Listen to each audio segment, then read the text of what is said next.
Bonsoir à toutes et à tous. Nous sommes le 2 mars 2022 au soir.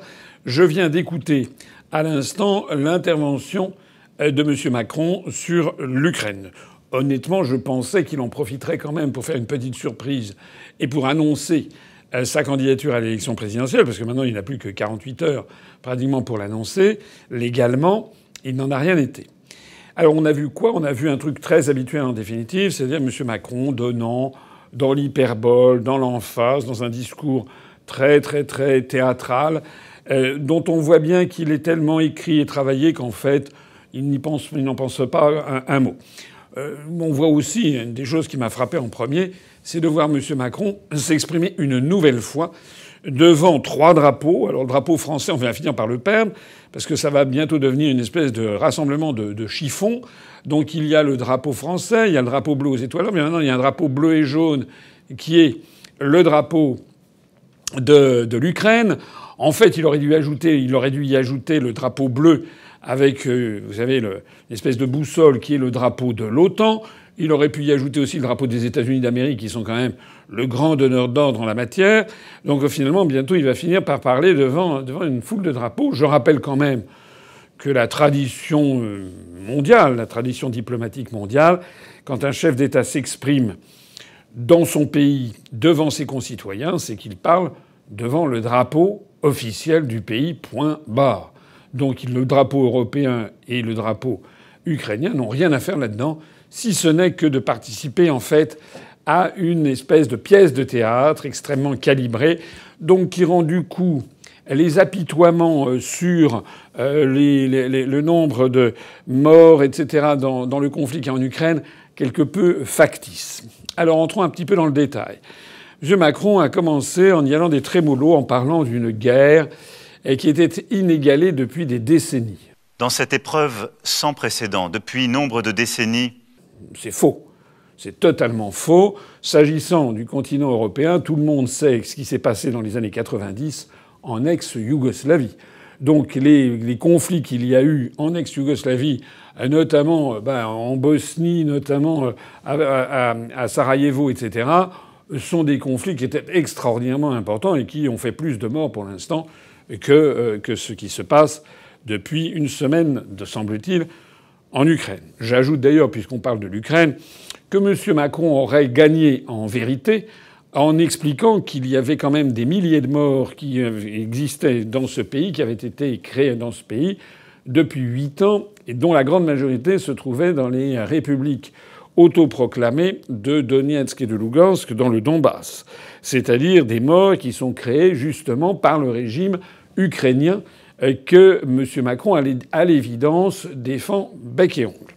Le Donbass, et vous le disiez tout à l'heure, est bombardé par les forces ukrainiennes. Alors, depuis des années, c'est une forme de guerre civile qui est mise en place. 13 000 morts depuis 2014. 13 000 morts depuis 2014. La population russophone a été bombardée par le gouvernement de Kiev.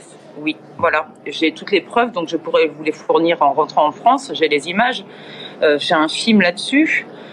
C'est incontestable. Mais aujourd'hui, les bombardements ou les exactions, elles sont russes ou elles sont ukrainiennes? Du côté où je suis, elles sont ukrainiennes. Je suis désolée de choquer tout le monde. Non, pas du tout. Mais pas du tout. Au contraire. Et je ne défends pas Poutine. Hein, c'est simplement, moi, je suis au plus près des civils. J'étais l'an dernier en Arménie. Je ne prends pas de position. Simplement. Ce que vous dites est factuel. Alors ensuite, poursuivant dans les coups de violon, M.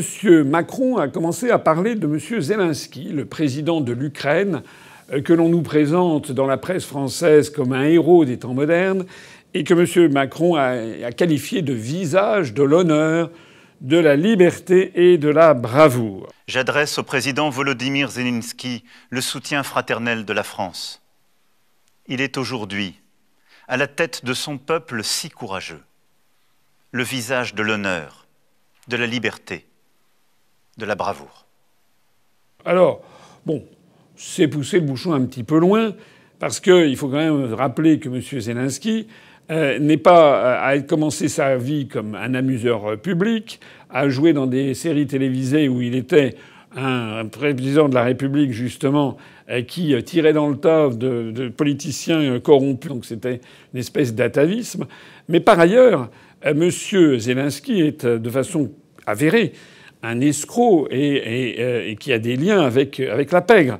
Il a un ami qui s'appelle Seri Cherif qui a failli être assassiné dans des conditions rocambolesques par des réseaux mafieux. Il a détourné, d'après les organismes qui ont enquêté là-dessus et qui, notamment des organismes de lutte contre la corruption en Ukraine, il aurait détourné 41 millions de dollars pour, à partir d'une société de production audiovisuelle et qui aurait servi notamment à aller dans des paradis fiscaux, à Chypre, au Belize, l'ancien Honduras britannique qui est en Amérique centrale, et dans les îles Vierges britanniques. Son nom, d'ailleurs, si je vous dis ça, c'est que, d'abord, c'est que c'est de notoriété publique, si l'on veut bien s'informer un instant. Mais surtout, son nom est apparu dans le scandale dit des Pandora Papers. Et on s'est rendu compte à cette occasion donc qu'il y avait des choses très louches. Il a, semble-t-il, des propriétés immobilières de grand prix, notamment à Londres. On a appris également, toujours pour M. Zelensky, que c'est un proche de l'un des très grands oligarques ukrainiens, M. Kolomoïski, qui a été, lui, mêlé à des détournements de fonds tout à fait considérables, notamment avec une banque qui s'appelle la Privatbank, dont il aurait exfiltré, si j'ose dire, à son profit, quelque chose comme 5,5 milliards de dollars. Donc voilà, on est quand même dans ces histoires avec des représentants du grand banditisme. Lorsque je dis cela, je ne dis pas que M. Poutine et son entourage sont des enfants de cœur, hein, que l'on soit bien d'accord. Parce que malheureusement, on est dans un monde en France où si vous ne vous dites pas blanc, c'est que vous dites noir, ou réciproquement. C'est-à-dire que le principe même de la nuance, le principe de la recherche de la vérité en conscience, essayer de voir, de trier le bon grain de l'ivraie, et se rendre compte que finalement il n'y en a pas un pour racheter l'autre, et bien tout ceci, ce sont des sujets qui doivent échapper finalement à la connaissance du public. Il faut absolument raconter des histoires avec Poutine qui serait le grand méchant loup, une espèce d'ogre ambulant, tandis que Zelensky serait quelque chose qui serait parfait. Non, non, non, non, pas du tout. En fait, la pègre, la mafia, les réseaux mafieux dans beaucoup de pays de l'Est de façon générale, mais en Ukraine en particulier, sont extraordinairement développés. Ensuite, M. Macron a poursuivi en se félicitant que des organes de propagande russes en France avaient été fermés. Les organes de propagande russes viennent de cesser d'émettre en Europe. Ça veut dire quoi? Ça veut dire qu'il s'en prend à RT France et à Sputnik. Alors là, je suis ici tout à fait scandalisé, puisque je rappelle que RT France et Sputnik sont des organes de presse qui ont été autorisés par l'État, autorisé notamment par le Conseil supérieur de l'audiovisuel, qui est devenu maintenant l'ARCOR, et que si ces organes ne respectaient pas le cahier des charges qui leur était fait, à ce moment-là, elles pouvaient se voir fermer leur chaîne. Or, ça n'est pas du tout ce qui s'est passé. Ce qui s'est passé, c'est que nous avons eu Mme von der Leyen, présidente de la Commission européenne, une Allemande qui n'a été élue par personne et qui, de sa propre initiative, a décidé que RT France, ou RT de façon générale, Russia Today et Sputnik seraient fermés dans toute l'Union européenne. Alors là, j'avoue que les bras m'en sont tombés. Parce que Mme von der Leyen, présidente de la Commission européenne, n'a pas le pouvoir de prendre cette décision. Il s'agit d'une véritable forfaiture, il s'agit d'un coup de force contre la liberté de la presse et la liberté d'expression. Pourquoi je dis ça? Parce que dans les traités européens, à aucun moment il n'est précisé que la Commission européenne en général et la présidente en particulier aient le pouvoir de faire fermer des organes de presse. Je rappelle d'ailleurs que RT en France, RT France et Sputnik France étaient des organes de presse français, avec des journalistes français. À RT France, je crois qu'ils avaient 170 Français ayant leur carte de journaliste, qui donc ont été fermés, chassés comme des malpropres du jour au lendemain, par une décision totalement illégale prise par Mme von der Leyen et qui s'est imposée aux Français et à la France tout simplement par Google et par YouTube qui, obéissant illico à la déclaration de Mme von der Leyen, ont mis en œuvre ce qui avait été demandé, c'est-à-dire fermer ces organes de presse. C'est incroyable. Si vous y réfléchissez, c'est absolument incroyable parce que ça veut dire que la France a perdu dans cette histoire un principe fondamental, c'est son indépendance nationale d'une part, mais sa protection de la liberté d'expression. Il suffit maintenant que la présidente de la Commission européenne décide de faire fermer un organe de presse en France pour qu'on s'exécute, ou plus exactement pour que YouTube ou les réseaux sociaux s'exécutent, obéissent à Mme von der Leyen, sans même s'intéresser de savoir quelle sera la décision judiciaire en France. Alors, pour essayer de camoufler tout ça, on a eu une décision a posteriori qui a demandé effectivement la fermeture. Mais tout ça est absolument scandaleux. C'est encore plus scandaleux d'ailleurs que quiconque allait regarder RT France et Sputnik, ma foi, je suis désolé, ça n'était pas des organes de grande propagande. C'était des organes de propagande en ce sens que c'était d'un point de vue russe, mais réellement, il y avait quand même très peu de choses à redire. Enfin, je ne sais pas qu'est-ce qu'il y avait à redire. C'était des faits qui étaient présentés. Et il donnait la parole à des partisans comme à des critiques d'Emmanuel Macron et de la politique du gouvernement. Je le dis d'autant plus, d'ailleurs, que RT France, qui jadis m'invitait, ça faisait au moins 1 an et demi ou 2 ans qu'il m'avait très peu invité, d'ailleurs comme la plupart des responsables politiques français. Il les avait un peu tenus à distance. Donc il s'agit d'un véritable fait du prince absolument scandaleux et qui retire à la France le droit de parler de liberté, de pays de la liberté d'expression, comme d'ailleurs à l'Union européenne. D'ailleurs, sauf erreur de ma part, lorsqu'il y a eu l'intervention scandaleuse américaine en Irak, lorsqu'il y a eu ces bombardements de l'Irak, un pays souverain, et que les États-Unis ont piétiné le droit international. Et là, ils n'y sont pas allés en donnant dans la dentelle, j'y reviendrai tout à l'heure. Mais sauf erreur de ma part, on n'a pas interdit en France CNN. On n'a pas non plus interdit Al Jazeera. On n'a pas interdit donc CNN lorsqu'il s'est agi des exactions commises en Libye, en Syrie, en Afghanistan. Je voudrais d'ailleurs au passage attirer l'attention, mais je crois qu'ils n'ont pas besoin que je leur attire l'attention, parce que je sais, j'ai des amis journalistes, oui, j'ai des amis journalistes, et je sais que dans la profession, il y en a quand même qui commencent sacrément à tousser. Parce que c'est très gentil de se dire oui, mais c'était des organes russes. Mais peut-être qu'un jour, ça sera l'organe dans lequel travaillent les journalistes français, qui aura eu le malheur de ne pas plaire à tel ou tel oligarque français, ou le malheur de déplaire à la présidente de la Commission européenne de nationalité allemande ou de nationalité je sais pas quoi, et qui d'un seul coup perdront leur emploi sans autre forme de procès. Honnêtement, c'est d'une gravité exceptionnelle.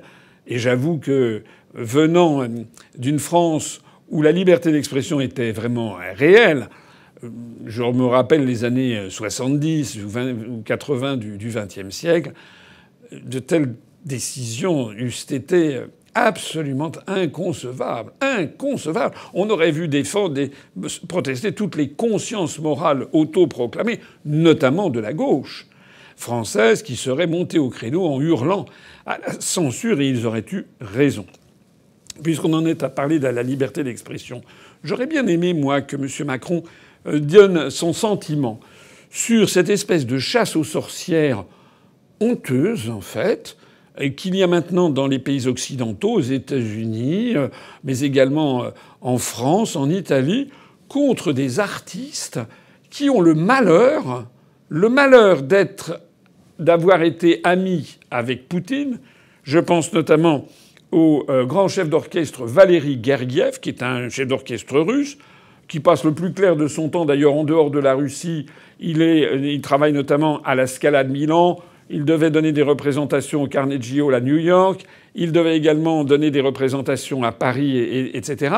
Eh bien, parce que ce Valéry Gergiev a le malheur d'avoir été vu en train de serrer la main de Vladimir Poutine ou de faire partie de ses proches, eh bien, ipso facto, voici qu'il est remercié, chassé de son emploi. C'est quand même absolument dingue. C'est d'autant plus dingue que ça n'est pas le seul cas, puisqu'on apprend ce soir qu'il y a une cantatrice russe qui s'appelle Anna Netrebko, et qui, elle est sommée aussi. Alors, elle ne connaît pas spécialement Poutine, hein. Elle est simplement russe, et elle est sommée de prendre parti contre son président, le président Poutine, contre la Russie dans cette affaire d'Ukraine. Sinon, elle dégage, elle ne pourra plus chanter. Mais enfin, c'est extraordinairement attentatoire à la liberté de pensée personnelle. Elle ne demande rien d'autre, cette chanteuse, que de chanter. C'est honteux, absolument honteux. Après ça, M.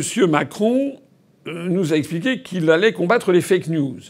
Et il a dit qu'il avait lu ici ou là, peut-être qu'il a regardé ma vidéo, la première vidéo que j'ai faite et qui, au bout de 4 jours et demi de mise en ligne, en est déjà à 700 000 vues sur YouTube, ce qui montre qu'il y a une véritable demande des Français d'avoir une vision quand même moins caricaturale et moins propagandiste que ce que l'on nous sert dans les grands médias. Eh bien, M. Macron nous a dit que c'était pas vrai, que c'était pas de la faute de l'OTAN, que l'OTAN n'avait pas de base militaire en Ukraine.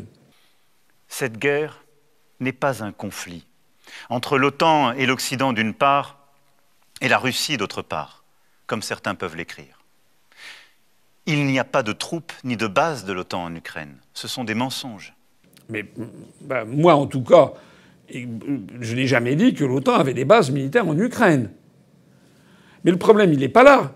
Le problème, c'est que l'OTAN a bien l'objectif d'installer, le moment venu, des bases militaires en Ukraine. De la même façon que l'OTAN a installé des bases militaires, soit l'OTAN, soit les États-Unis, soit les deux, ont installé des bases militaires en Estonie, où d'ailleurs les Français sont présents avec 300 soldats, des chars Leclerc, des engins blindés, sans qu'on ait jamais demandé d'ailleurs au peuple français son avis sur ce qu'il pensait que nous envoyions du matériel militaire et des soldats à 250 km de Saint-Pétersbourg. Mais il y a également des bases militaires en Lettonie, en Lituanie, en Pologne. Il y en a également en Hongrie, en Bulgarie, en Roumanie. OTAN ou États-Unis. Donc, lorsque M. Macron prend fait et cause en disant « c'est honteux, il n'y a pas de base militaire en Ukraine », etc., oui, c'est vrai qu'il n'y a pas de base militaire en Ukraine, mais tout donne à penser que c'est bien l'objectif final recherché par les États-Unis d'Amérique. De la même façon, M. Macron, en jouant comme ça les vertus indignées, en prenant comme s'il était scandalisé, a dit que c'était pas vrai, qu'il n'y avait pas de nazis. Cette guerre est encore moins, comme une propagande insoutenable voudrait le faire penser, une lutte contre le nazisme. C'est un mensonge. Il n'y a pas de nazis, M. Macron, en Ukraine. Mais allez regarder tout simplement TF1. TF1 qui a fait un débunkage il y a quelques jours qui est assez extraordinaire, puisque à lire le titre, on a l'impression, ils disent l'extrême droite en France dénonce la présence de néo-nazis en Ukraine, que faut-il y voir? Donc a priori, on a l'impression que ça va être débunké, comme on dit. Et puis quand vous lisez l'article, vous apercevez qu'en fait c'est confirmé. C'est confirmé. Il y a en Ukraine des partis qui flirtent avec le néonazisme. Je pense au parti Svoboda, qui veut dire liberté, c'est un peu un oxymore. Je pense au parti qui s'appelle Pravi Sector, ce qui veut dire secteur droit. Je pense surtout au régiment Azov. J'y ai consacré d'ailleurs une série de tweets récemment. Dans le régiment Azov, d'après le débunkage de TF1, il y aurait seulement 20% des soldats qui seraient néo-nazis. Il paraît que c'est formidable, ça serait très bien. J'ajoute que d'ailleurs, ça n'est pas le seul cas. Il faudrait que M. Macron nous dise ce qu'il pense, par exemple, de cette couverture du Times of Israel, qui s'était indigné il y a en 2016 de cette photo que vous voyez dans un centre commercial de Kiev, où l'on voit, à l'occasion d'une parade commerciale, un drapeau nazi, mais géant, du style 4 mètres par 3, qui trône au milieu d'un escalier public. J'aimerais que M. Macron nous dise ce qu'il en pense. J'aimerais que M. Macron nous dise ce qu'il pense du fait que l'avenue de Moscou à Kiev a été rebaptisée il y a un an ou deux, a été rebaptisée avenue Stepan Bandera. Stepan Bandera, c'était le chef des collabos ukrainiens avec les nazis. Il était membre de la Wehrmacht et il a organisé avec des soldats ukrainiens, il a organisé, et avec les nazis, les fameuses et atroces Einsatzgruppen, qui sont ces commandos avant la création des camps de la mort. Les nazis, notamment à l'Est, notamment en Ukraine, avaient créé des Einsatzkommandos, notamment du côté de Lvov, où ils ont assassiné, c'était des assassinats de masse, avec des armes à feu, devant des tranchées qui servaient de charniers. Il y a eu des milliers de juifs qui ont été assassinés de cette façon. Alors j'aimerais savoir ce que M. Macron pense du fait que le gouvernement de Kiev a donné le nom d'une des très grandes avenues de la capitale à l'auteur de pareils crimes contre l'humanité. Voilà. Qu'est-ce qu'il dirait si en France on débaptisait, je ne sais pas moi, le boulevard de Sébastopol pour l'appeler le boulevard Marcel Déat, par exemple. Qu'est-ce qu'on en penserait? Alors, ensuite, M. Macron nous a dit qu'il se battait néanmoins pour obtenir l'arrêt des combats. Nous continuons et continuerons un travail acharné afin de conduire sur tous les continents les nations à condamner l'invasion, à exiger le cessez-le-feu et le respect des opérations humanitaires sur le sol ukrainien.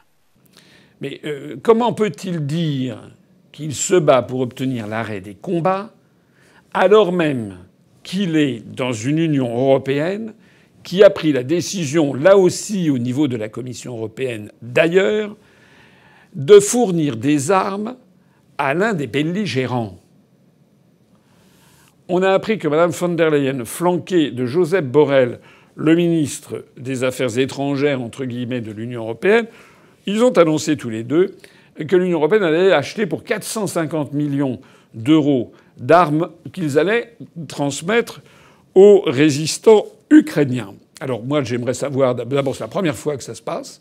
Je n'ai jamais vu, d'ailleurs, que la Commission européenne avait fait ça. Deuxièmement, ça ne figure dans aucun article des traités. Il n'y a aucun article des traités qui dise que la Commission européenne a le droit d'acheter des armes à feu pour le donner à l'un des belligérants dans un conflit extérieur. Troisièmement, j'avais cru comprendre, moi, que la construction européenne était une œuvre de paix et que l'objectif était d'essayer de parvenir à la paix, et que pour parvenir à la paix, il fallait justement bannir les armements et développer le dialogue et développer le commerce. C'est quand même ce qu'on nous explique depuis depuis le berceau. On nous a expliqué que pour surmonter l'antagonisme traditionnel entre la France et l'Allemagne, il n'y avait rien de mieux que d'avoir mis ces deux puissances dans une organisation avec un marché commun et où on discuterait de la taille des sièges de tracteurs ou bien de l'interdiction de tel ou tel, produit phytosanitaire. Et comme par miracle, eh bien, ceci aboutirait à la paix. Alors, si les gens qui croient dans cette construction européenne et dans ses effets pacifiques l'y croient vraiment, loin d'envoyer des armes à l'Ukraine, on devrait au contraire faire entrer dans l'Union européenne, proposer d'entrer dans l'Union européenne, non pas d'abord l'Ukraine, mais d'abord la Russie. Comment se fait-il qu'on n'ait jamais proposé d'ailleurs d'entrer dans l'Union européenne à la Russie? Parce que je renvoie à mes analyses depuis 15 ans. J'explique en fait que la construction européenne est le faux-nez des intérêts géopolitiques américains en Europe. Sixième point, je vois que M. Macron verse des larmes de crocodile sur les conséquences économiques auxquelles il fallait s'attendre, qu'on allait souffrir, qu'on allait avoir des difficultés d'approvisionnement énergétique, qu'on allait avoir des difficultés d'approvisionnement peut-être en produits agroalimentaires, que ceci allait nous coûter de l'argent, que nous allions manquer peut-être de matières premières. Et donc il a voulu adopter un ton churchillien, mais un ton de Churchill revu et corrigé par le théâtre des variétés, ou bien Bobino, c'est-à-dire quelque chose de tout à fait artificiel. Notre agriculture, notre industrie, nombre de secteurs économiques souffrent et vont souffrir, soit parce qu'ils dépendent des importations de matières premières venues de Russie ou d'Ukraine, soit parce qu'ils exportent vers ces pays. Notre croissance, aujourd'hui au plus haut, sera immanquablement affectée. Le renchérissement du prix du pétrole, du gaz, des matières premières a et aura des conséquences sur notre pouvoir d'achat. Demain, le prix du plein d'essence, le montant de la facture de chauffage, le coût de certains produits risquent de s'alourdir encore. Ce que je trouve quand même incroyable dans cette histoire, c'est que M. Macron élude toute responsabilité. Les conséquences économiques, elles ne tombent pas du ciel. Elles tombent des mesures prises par la Commission européenne et par la France. Le pire, c'est que les sanctions qui sont prises par l'Union européenne et par la France à l'encontre de la Russie tombe à côté de la plaque. Pourquoi ? Parce que Vladimir Poutine est au pouvoir depuis 22 ans, depuis 2000. Il y a eu un petit interlude où il a cédé la présidence à Dimitri Medvedev pour des questions institutionnelles à l'époque, qui ont ensuite été réglées. En fait, c'était lui quand même qui dirigeait le pays. Donc on peut dire que M. Poutine dirige la Russie depuis 22 ans. Il va avoir d'ailleurs 70 ans. Bon. C'est un joueur d'échecs. Personne ne nie que c'est quelqu'un d'intelligent. Quelqu'un qui est un joueur d'échecs, intelligent, au pouvoir depuis 22 ans, ne se lance pas dans ce qu'il a fait, qui est une violation du droit international public. Je l'ai déjà dit 10 fois, je le répète une 11e fois, si nécessaire, pour qu'on ne me fasse pas un faux procès d'intention. J'ai condamné, parmi les premiers d'ailleurs, l'intervention militaire russe en Ukraine. Mais pour autant, ça ne m'empêche pas d'être lucide et de dire que M. Poutine n'est pas du tout un fou, ni un nouvel Hitler, ni un dingue comme la propagande essaie de nous le faire croire. C'est au contraire quelqu'un d'intelligent et qui a prévu, qui a 2, 3, 4, 5 coups d'avance comme tout bon joueur d'échecs. Donc les sanctions qui ont été prises par l'Union européenne et par la France sont en train très rapidement de se retourner contre nous. J'en prendrai 2 exemples essentiels. Premièrement, c'est l'affaire de Nord Stream 2. L'Allemagne a dit que pour l'instant c'était à l'arrêt. Ça peut être à l'arrêt pendant 1 mois, 2 mois, 3 mois, 6 mois. Et puis quand on sera revenu à meilleure fortune, et progressivement peut-être que l'Allemagne reviendra vers de meilleures dispositions. Puisque je rappelle quand même que l'Europe en général et l'Allemagne en particulier sont dépendantes pour les livraisons de gaz à 55-60% du gaz russe. Donc si on se dispense du gaz russe, il faudra trouver le gaz ailleurs. Or, comme l'émirat du Qatar actuellement n'a pas de capacité de production supplémentaire, tout est vendu, il a déjà des contrats. Comme d'ailleurs, personnellement, je ne pense pas qu'il soit particulièrement souhaitable de fricoter avec l'émirat du Qatar qui finance le terrorisme islamiste et les mosquées salafistes. C'est quand même un peu incroyable que l'on vous préférerait traiter avec cet émirat plutôt qu'avec la Russie, parce qu'au moins, sur ces questions de terrorisme islamiste, force est de reconnaître que c'est quand même la Russie qui a écrasé Daesh. Faut mettre également un terme à toute complaisance avec l'émirat du Qatar ou avec l'Arabie saoudite, qui sont, on le sait, parmi les principaux pourvoyeurs financiers et d'armes du terrorisme islamiste. J'aimerais d'ailleurs que M. Macron nous dise ce qu'il en pense. Je suis d'accord avec vous sur ce dernier point. Ah, vous êtes toujours d'accord avec tout le monde. Non, ça n'est pas vrai.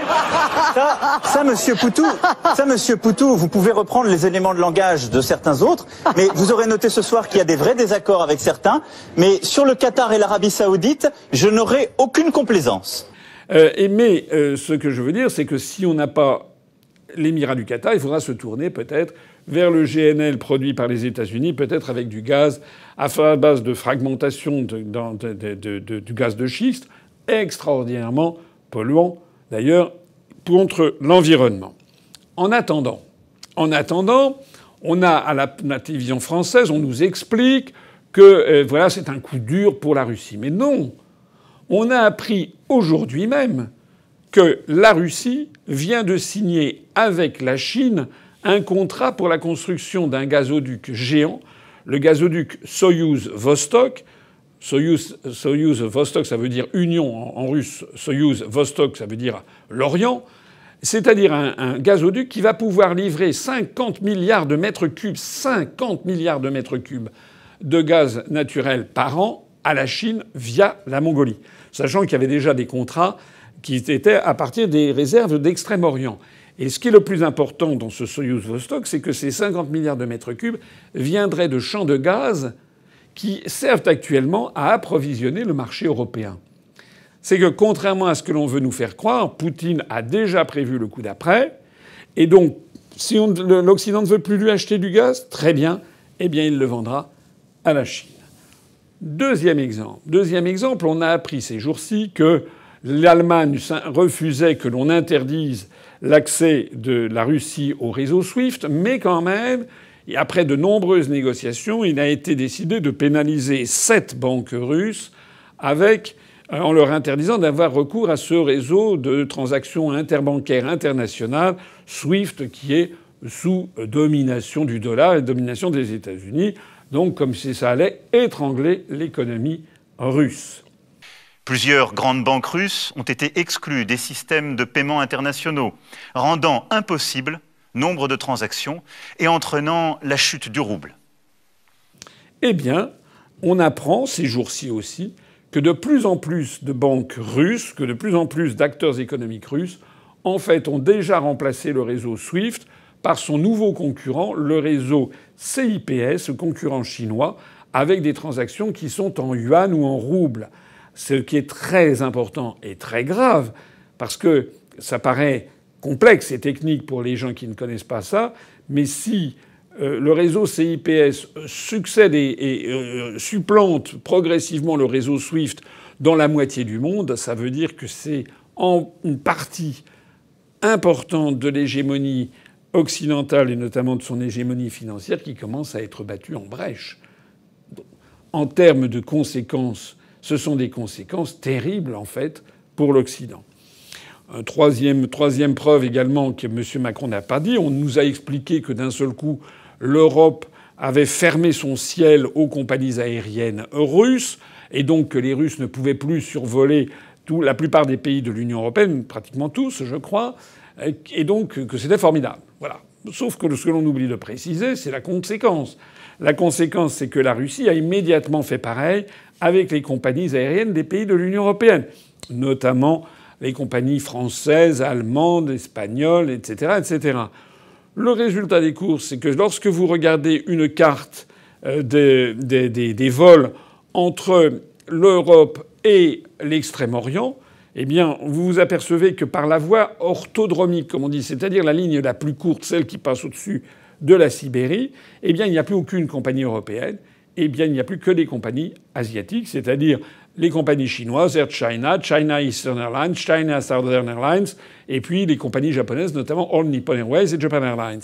Parce que ces pays, eux, n'ont pas proclamé la fermeture de leur espace aérien à la Russie. Donc, les compagnies aériennes émanant de ces pays peuvent continuer à survoler la Russie et peuvent continuer aussi à survoler les pays occidentaux. Alors, le résultat des courses, ça veut dire quoi? Ça veut dire que désormais, comme maintenant il y a eu des progrès dans l'aviation, on n'est plus obligé de passer par l'Alaska et par Anchorage, mais on est obligé de faire un détour de 2h30, 3h et de passer par la Turquie, puis l'Asie centrale, ou survoler au-dessus de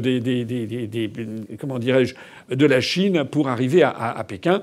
C'est un coût qui est considérable puisqu'il faut compter à peu près $200 de surcoût pour une minute de vol. Donc si vous rajoutez 2h30 de vol supplémentaires, vous voyez ce que ça représente et qui vient grever les finances des compagnies aériennes européennes. Le 7e point, M. Macron nous dit que la France poursuivra sa stratégie d'indépendance. Notre pays amplifiera donc l'investissement dans sa défense décidé dès 2017 et poursuivra sa stratégie d'indépendance et d'investissement dans son économie, sa recherche, son innovation, déjà renforcée à la lumière de la pandémie. Bon, préfère ne même pas commenter. Ce qui est très très grave, c'est que, au contraire, ce que nous montrent les événements depuis une semaine, eh bien, c'est que la France est ligotée par son appartenance à l'Union européenne et à l'OTAN. Nous risquons d'être entraînés vers un conflit planétaire majeur, en tout cas vers un conflit frontal avec la Russie, qui est quand même la deuxième puissance militaire mondiale et la première puissance nucléaire. Nous risquons d'y être entraînés, pas par inadvertance, mais par un engrenage fatal auquel on ne peut pas se soustraire. J'ai déjà eu l'occasion de le dire sur une émission de la télévision. J'ai dit nous ne sommes pas en 1938-39 parce que les comparaisons entre Poutine et Hitler sont complètement fallacieuses. Poutine n'est pas un nouvel Hitler. Poutine ne prétend pas s'attaquer aux pays de l'OTAN. Poutine entend simplement, si j'ose dire, faire respecter la protection de la Russie en empêchant l'OTAN de s'installer en Ukraine. Mais Il se trouve que par notre appartenance à l'Union européenne et à l'OTAN, nous risquons donc d'être entraînés dans un conflit terrible avec la Russie. Et ça, c'est le jeu des alliances automatiques de 1914. Donc ça n'est pas 1939 la bonne comparaison, c'est 1914. Je précise d'ailleurs au passage que vous avez vu que M. Macron nous a fait du en même temps. C'est-à-dire qu'à la fois en décrivant Vladimir Poutine comme quelqu'un d'absolument terrible et qui serait le seul et unique responsable, ce qui est faux. Les responsabilités sont partagées parce que ça fait depuis 8 ans depuis les accords de Minsk que les autorités de Kiev bombardent régulièrement les provinces du Donbass, des républiques de Donetsk et de Lugansk. Ça fait 8 ans que Vladimir Poutine demande qu'il y ait un respect des accords de Minsk qui avait prévu que le gouvernement de Kiev respectait l'autonomie et respectait la langue russe dans ces provinces. Ça fait 8 ans que ça n'est pas le cas. Et ça fait plusieurs mois que Vladimir Poutine propose aux Occidentaux un plan de règlement qui assure la sécurité du continent et notamment la sécurité de la Russie. J'aurais aimé d'ailleurs que M. Macron nous dise ce qu'il pensait de l'affaire des missiles de Cuba en 1961-62. J'ai déjà eu là aussi l'occasion de parler de cela. Lorsque Khrouchtchev, en 1962, a installé des missiles à Cuba, Cuba était une île souveraine et indépendante. Mais néanmoins, le président Kennedy a mis en demeure la Russie de retirer en quelques jours ses missiles, sinon il déclenchait le feu nucléaire. C'était une troisième guerre qui eût pu mener la planète à une apocalypse nucléaire. Et De Gaulle, qui pourtant prenait ses distances avec les États-Unis d'Amérique pour faire prévaloir une France souveraine et indépendante, avait donné raison à Kennedy, et il avait eu raison. De la même façon que moi, si demain il y avait l'installation de bases russes le long de la frontière entre le Mexique et le Rio Grande côté mexicain, et que l'on installait des bases russes à quelques kilomètres de la Californie, de l'Arizona ou du Texas, je serais le premier à m'en scandaliser et à exiger que la Russie retire ses billes. Moi, je voudrais que M. Macron nous dise cela. C'est ça que je voudrais que Macron nous dise. Or, il ne le dit pas. De la même façon que lorsqu'il parle des morts à Kiev ou à Kharkov, en présentant d'une façon quand même dramatique. Bien sûr que ce sont des événements dramatiques, ça je suis d'accord. Mais M. Macron aurait été plus proche de la réalité, de la vérité, s'il avait dit la vérité. Or, la vérité, c'est qu'après 7 jours de guerre, le nombre de morts civiles, dès qu'il y a un mort, c'est évidemment épouvantable, mais quand même, le nombre de morts civiles a l'air de se chiffrer en unités. Mais quand les États-Unis sont intervenus en Irak, et que les États-Unis sont intervenus avec leur principe qui est qu'il ne doit pas y avoir un seul boy qui décède, donc ils n'interviennent pas au sol comme le font les Russes, ils interviennent à 10 km d'altitude. Et ils font des tapis de bombes, carpet bombing. Toutes les données les plus sérieuses des organisations non gouvernementales qui ont étudié sont parvenues à la conclusion que sur la guerre en Irak, guerre illégale, l'intervention américaine a provoqué au minimum 800 à 900 000 et plus vraisemblablement 1 200 000 morts civiles. On aurait aimé que M. Macron le dise et dise qu'on ne peut pas faire du deux poids deux mesures constamment dans la politique internationale, sinon on perd tout crédit. En conclusion, M. Macron nous avait annoncé on allait avoir, paraît-il, des décisions historiques, mais alors quelque chose d'extraordinaire. On les attend encore.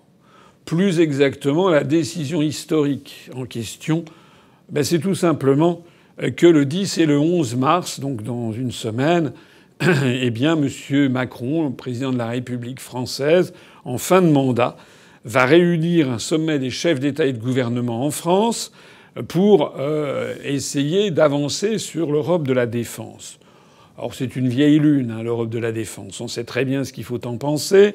On sait très bien les obstacles insurmontables qui existent entre les différents intervenants.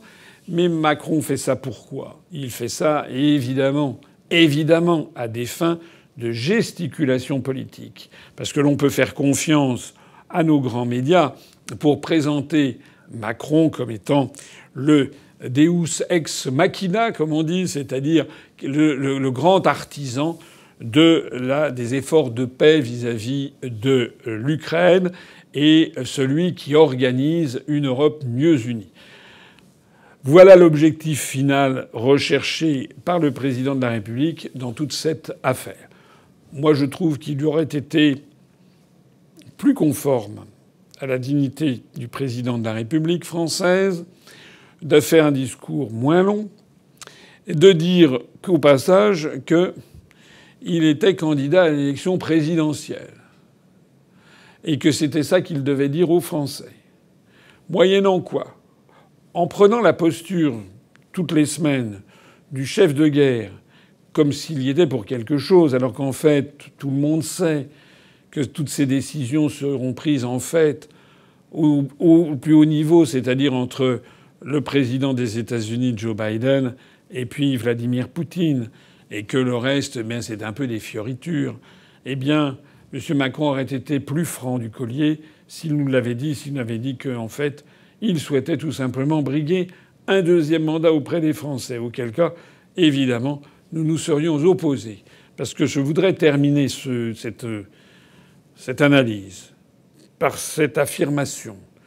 Je ne veux pas personnellement, et je pense que des millions de Français sont comme moi, je ne veux pas qu'à la faveur de ces événements tragiques qui se passent à l'autre bout de notre continent européen, je ne veux pas qu'à la faveur de ces événements, à la faveur d'une presse qui dresse un dithyrambe toute la journée des actions de Macron, eh bien, je ne veux pas que les Français oublient que le quinquennat de Macron qui s'achève a été celui des éborgnés, des mutilés, des répressions tous azimuts de toutes les manifestations, de la destruction d'un certain nombre d'acquis sociaux, de la destruction d'un certain nombre d'entreprises publiques, de la destruction de l'image de la France dans le monde avec des échecs diplomatiques sans nom, un peu partout et sur tous les continents.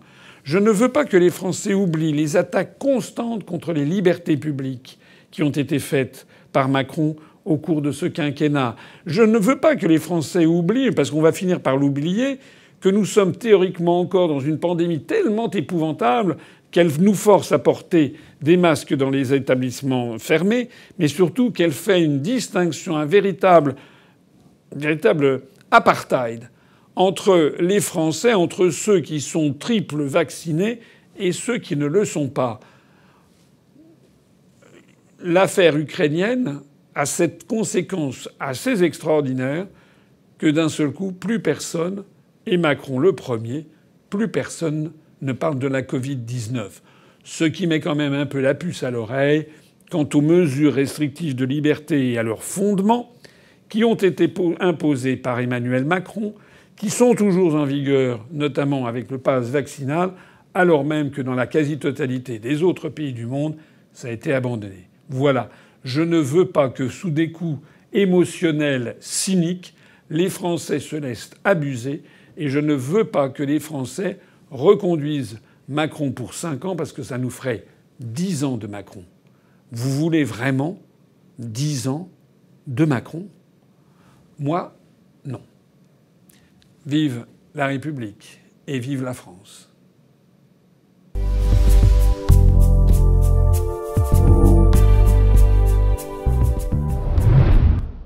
Bon, vous avez compris, Asselineau 2022, c'est parti. C'est le moment de se mobiliser plus que jamais. Pour les parrainages, on en a beaucoup de promesses, il faut en avoir encore plus. Et aussi pour le nerf de la guerre, c'est-à-dire le financement de la campagne. Vous savez que nous avons 0 € d'endettement. Nous comptons rester avec 0 € d'endettement, donc il vous appartient de participer. On a besoin d'argent, je le dis carrément comme tout le monde, on a besoin d'argent pour financer l'élection présidentielle et pour financer les élections législatives. Voilà, on a mis un compteur, maintenant c'est à vous de jouer. Vous savez que vos sommes sont déductibles à 2/3 de l'impôt sur le revenu que vous acquittez si vous en payez un. Merci d'y songer, il s'agit de la France. À bientôt.